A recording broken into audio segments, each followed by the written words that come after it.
hate when that shit happens, man. Like, when I'm in the middle of a spirit, don't fucking call me, man.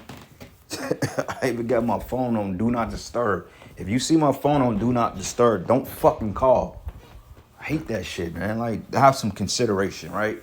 And because the funny part about it is, with these phones, even though you have Do Not Disturb, it still brings the call through anyway.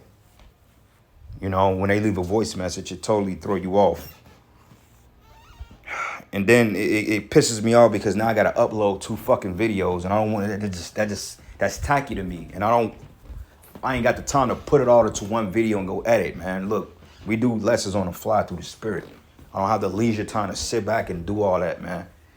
You know, but that's a future reference. If you see the phone on Do Not Disturb, don't fucking call. Wait, have some patience, man. You know, it was a coworker of mine. Like, the fuck you calling me for? Email it or something. I don't know. Don't ask me. Ask your supervisor. The fuck you calling me for? Anyway, Wisdom of Solomon 2, and I'm going to start at verses 10. It says, let us oppress the poor righteous man. Let us not spare the widow, nor reverence the ancient gray hairs of the age.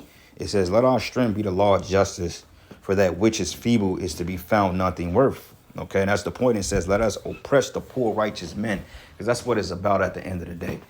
All right, but anyway, I'm going to end it. I'm going to play a little bit more of this video, but I'm going to end it giving all praises and glory and honor that's due to Yahweh Bashim Yahushai.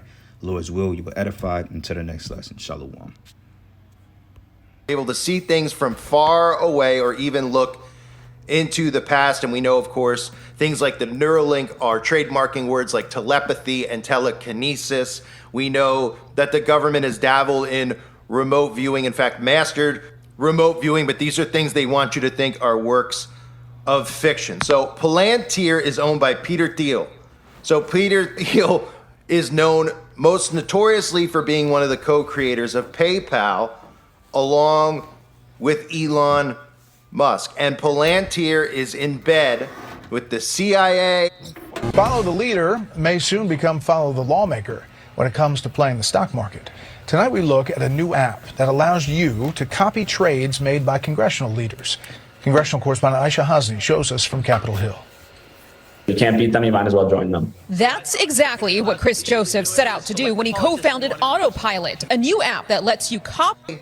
The NSA, the Air Force, the Marine Corps, all forms of our government operate through Palantir. And it reminds me of the movie that just came out, at least the trailer that I saw for this movie called Mountainhead, where they're showing you how these tech billionaires are manipulating and controlling all of the world events. These people are people that need to be identified as people who are bringing about this globalist new world order, this technocracy control system, this digital grid that they're trying to bring forth. These people are hiding in the shadows. We're all looking constantly at the Klaus Schwabs of the world, but we need to start looking at the people like Peter Thiel and the guy I'll eventually get into in this video, Alex Karp, who is as wicked as they get. But guess who else is in bed with Palantir? Well, Elon Musk is also in bed with Palantir. And over the last couple of days, with all of the stage drama, which is another distraction that they're doing with Donald Trump and Elon Musk has been tweeting out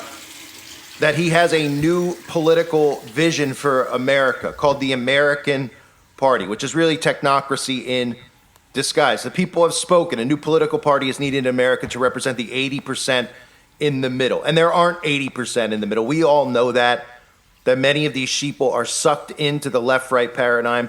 And it's essential to pull them out, to make them realize that they're creating all of this noise and all of these psyops to keep us divided. It's the oldest motto in the book, divide and conquer. And that's the purpose that the left-right paradigm serves. They're tearing down the government because they're keeping the people divided and creating psyops to make the people want change. And it's all about a technocracy. Now, I want to play this clip of Peter Thiel talking, where he talks about how technology is an incredible alternative to politics. And people are going to think that's a good idea and a good thing, because obviously politics are a nightmare. Obviously, the politicians have gone out of their way over the last couple of years to make everyone hate all politicians on either side of the aisle for the most part. That's been done by design so that people eventually say, you know what?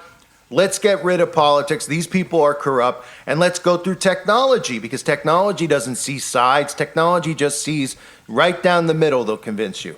But of course, the technology is going to enslave you. It's going to give them master control over everything. And here's Peter Thiel as well. Yes, you can hear the disdain in his voice about Christianity. Because as I'll get into eventually in the video, Palantir is involved with everything going on over in Israel. And if you think the Palestinians, the Muslims are the only ones that are going to be targeted, think again.